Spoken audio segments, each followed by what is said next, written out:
Hi guys, welcome back to my channel. My name is Jessie and this week we are planning my August TBR with my fancy little book box. But before we start picking out prompts for my October TBR, I wanted to go over the books I read in September. I read 13 books in September and about half of them were audiobooks. I read a couple of ebooks too and then a couple of physical books. To get started, the first book I read in September was Catching Fire by Suzanne Collins and I rated it 4 stars. I really enjoyed it and I really liked it, so that's why I got that rating. Next, I read Mockingjay, also by Suzanne Collins, and also as an audiobook, and I rated it 4 stars as well. I really enjoyed how Katniss essentially ended up being more of a pawn than anything else. I do kind of wish there was like a fourth, kind of even a novella or something going into what happened after the events of the 4th book. I think that would be interesting to me personally. But I really enjoyed it. Next, I read The House on Mango Street by Sandra Cisneros. I read a physical copy of that book, but it was a birthday gift for my little cousin, and so I read it about 2 hours before I had to give it to her. So I don't have a physical copy with me, but I really enjoyed that book. The first time I ever read it was in, I believe, 6th or 7th grade, and it was a class book that we all had to read together for a class, and I don't remember enjoying it very much then, but I definitely really enjoyed it as an adult, and I really want to try to find more books that are written with a more vignette style. I really enjoyed that. And also, I rated it 5 stars, by the way. Next, I read The Wrath in the Dawn by Renee Audier. It was a 4-star read for me. I really enjoyed it. I really wanted to move on to the second book immediately, but my library didn't have it as an ebook, audiobook, or a physical copy, and I couldn't find it on Scribd. I don't know why, or I guess it wasn't available on Scribd, so I will eventually get to that one. Next, I read the ebook and audiobook for Evermore by Alison Noel. I started off with the ebook, realized that I hated it, and decided that I didn't want to DNF it, so I listened to the audiobook while playing a game on my phone, and I didn't like it very much. I rated it 2 stars. The first time I ever read it was in 7th or 8th grade, maybe 9th. Pretty sure it was 7th or 8th grade. And I remember really enjoying it whenever I was in junior high, but rereading it as an adult, it just wasn't for me. I can't even remember. So some books that I guess I'm attached to, whenever I reread them as an adult, if I didn't read them at the time that I had a Goodreads account, I keep the rating that I would have given them as a kid. So for example, The Fault in Our Stars was 5 stars as a kid, and I really loved it, and I just have fond memories remembering it and reading it, so I went ahead and kept the 5-star rating. Whereas this book, I'm sure in 7th or 8th grade, I probably would have rated it 4 stars.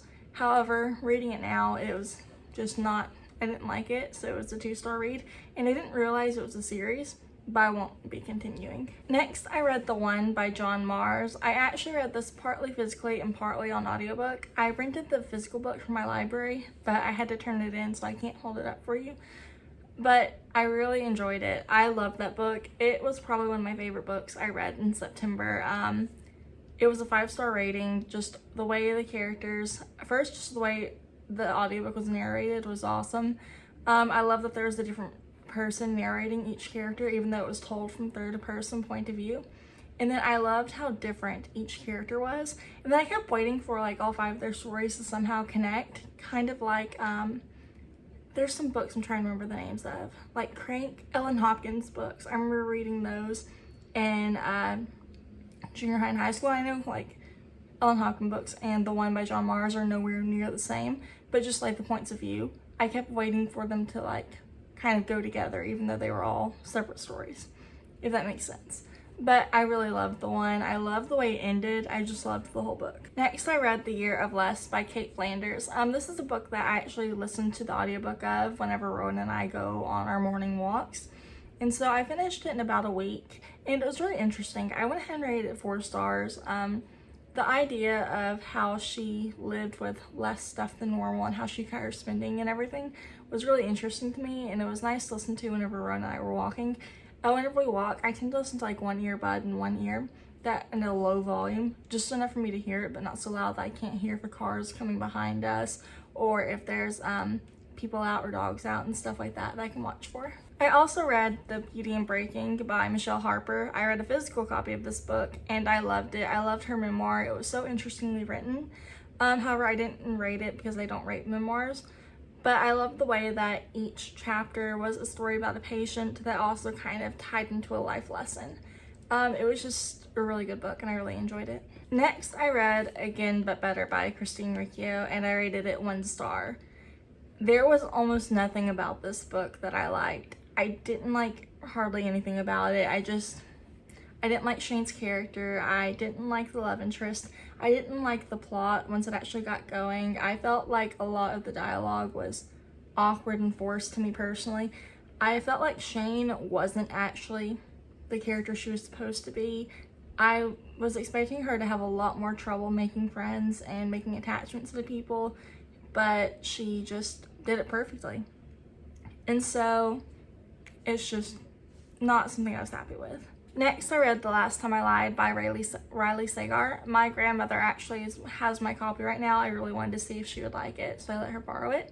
And I love that book. It was also a 5-star rating for me. It was so hard to put down once I actually got into it. It was one of the books I read a couple weeks ago whenever Chris and I took Rowan to go see his grandparents for the weekend.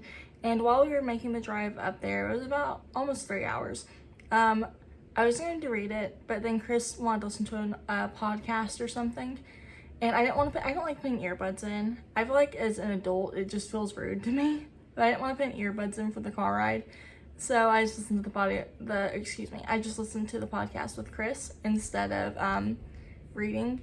And so I didn't really read until I got home. And when I read it, get home and read it, I read most of it in within the span of a day. It was just so good and I loved it. Next, I read Permanent Record by Mary H.K. Choi. I really wanted to love this book. It was a 3-star rating, so I liked it, but Permanent Record was a lot better in my opinion, which was also by Mary H.K. Choi.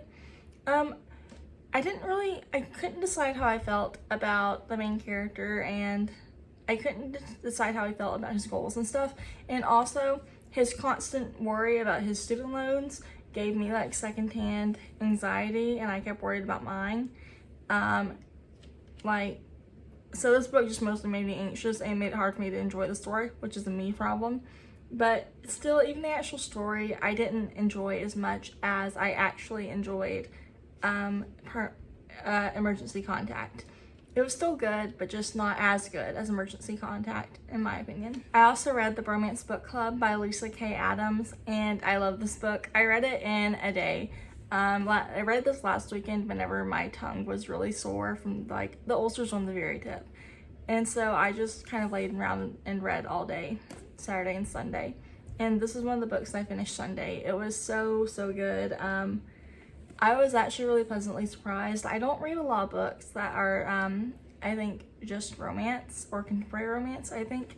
Also, if I'm categorizing these wrong, I'm sorry.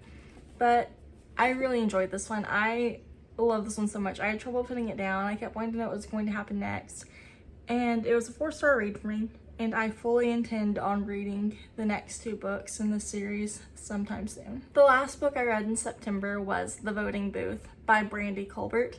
And I really enjoyed this one. I wasn't sure about it going into it, but I remembered seeing a few other people on Bookstagram, especially on National Voting Day, I think, or Registered Vote Day. I don't remember what day it was.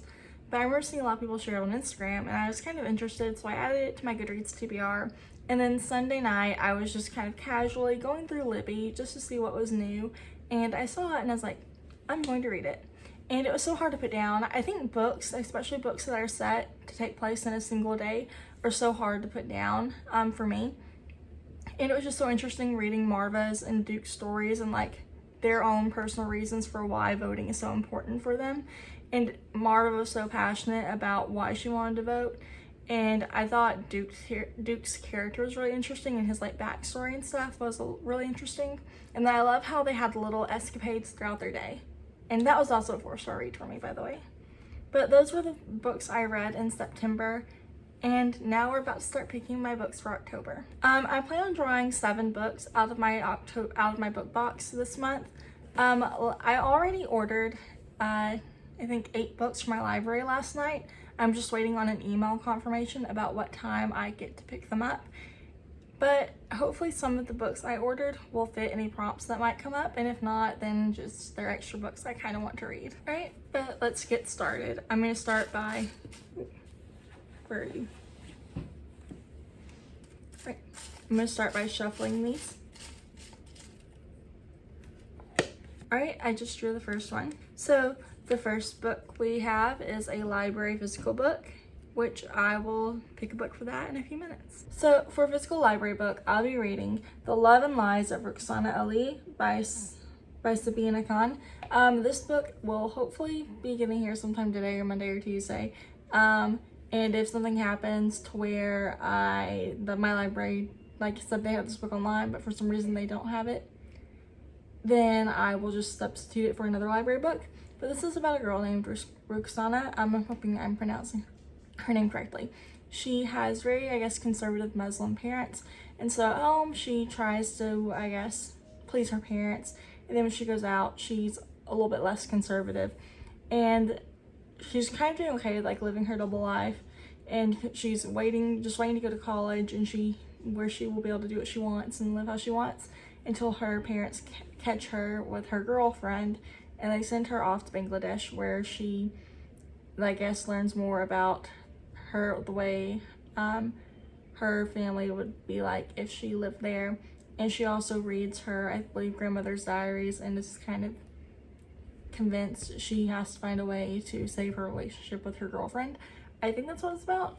I'm excited to read this one. This is actually the ones that whenever I went through and placed my library order last night, I didn't read summaries. I kind of just ordered books based off the covers, and I thought it had a pretty cover. And yeah, so I'm excited to read this book, and when it gets here, you'll probably see it on my Bookstagram account. All right, for my next pick. So next we have a Scribd ebook / audiobook. So for Scribd ebook / audiobook, I plan on listening to Grown by Tiffany D. Jackson, and I'm really excited about this book. This book is about Enchanted Jones, and she, I guess, is trying to become like a talented singer, or she is a talented singer, but she's trying to become famous for it. And she meets this guy named Corey, and the book kind of starts with him dead, and she doesn't remember anything from the previous night, I think, but no one knows what's going on. Everyone has questions, the police and Corey's fans. Everyone wants to know because Corey was like her ticket to being famous and getting out of her current life, if that makes sense. I think that's what I understood. But I'm really excited to read this book. I really enjoyed both the other books I've read by Tiffany D. Jackson, so I'm really excited to get to this one. So third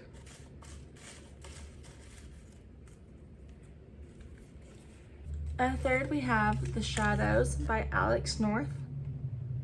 So for The Shadows by Alex North, I will be reading The Shadows by Alex North. This book is about a guy. He's just recently moved back in with his mother, who has dementia, and she swears there's something else in the house. And that, along with being back in his hometown, kind of reminds him of something that happened whenever he was in school about this boy who committed like a horrific murder and was never seen again. And so I'm assuming that maybe the murder is in their house. I don't know. I'm excited to read this one. I bought this one, I believe, in June or July. So I am excited to get into this one, and I feel like this one's a really good pick for October. I'm kind of worried it's going to scare me a little bit, but I'm a chicken, so we'll see.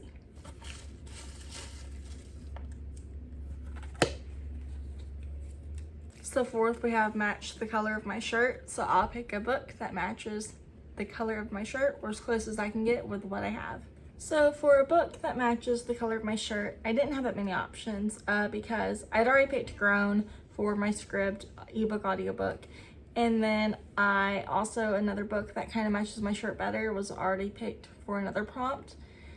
And then I also really wanted to read something that was on my own personal bookshelf. So I went ahead and picked The Perks of Being a Wallflower by Stephen Chbosky. This is a reread for me. I read this in high school and I enjoyed it, and I want to see what I think of it as an adult. I just read the synopsis again. I had to go to Goodreads to read it because it's not really in here, I don't think.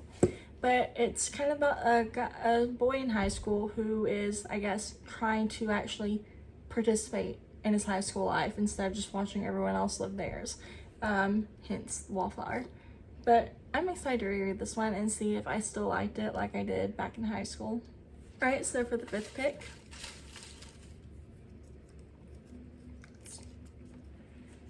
so for my 5th pick, we have a poetry book. So for poetry book, I had a little bit of trouble deciding if I wanted to read a poetry collection or a book written in poetry form.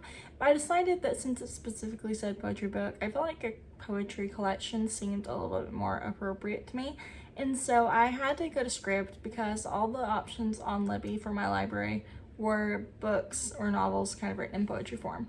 And so I went to Scribd and I found Depression and Other Magic Tricks by Sabrina Benign, and it's kind of a bunch of poems or a poetry collection about her, I guess, struggles with mental health and family and stuff like that, and it all goes together.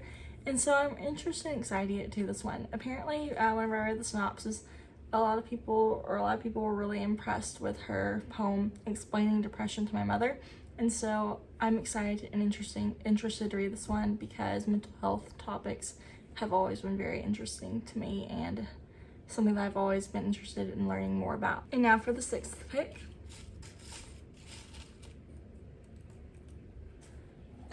For the sixth pick, we have Anxious People by Frederick Backman.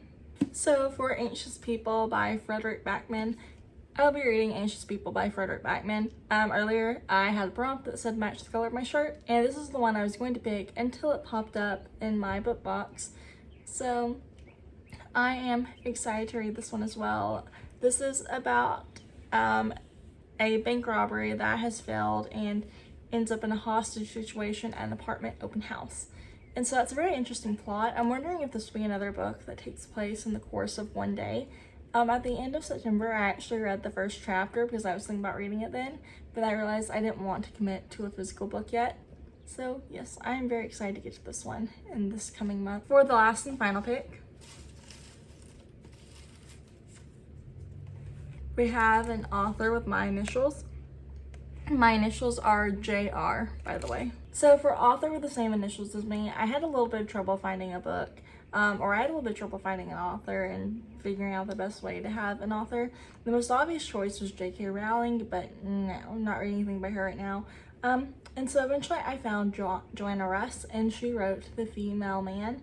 And this book is a science fiction book that is about 4 women from 4 different realities that end up like meeting, I guess. And it kind of goes into their adventures or something together. I'm not quite sure.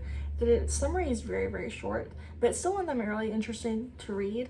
And trying to find a book that had an author the same last name as me it's probably pushing me out of my comfort zone a lot more than I'm used to. So like, this is a sci-fi book, which isn't my preferred genre, and I've been reading newer books a lot more lately, so I'm a little bit nervous to read this one, especially because it's not like what I've been reading for the past few months. But I'm still excited to get to it, and I'll be reading it on Scribd. I'm getting a lot of use out of Scribd in October, if you can't tell. Alright guys, thank you so much for taking the time to watch my October TBR. If you have read any of these books, please let me know what you think of them. If you have any recommendations for poetry collections, preferably that are on Scribd, please feel free to let me know. Just that way I can keep an eye out for them if that prompt ever comes up again. But like I said before, thank you guys so much for taking the time to watch this video, and I will talk to you guys next week. Bye.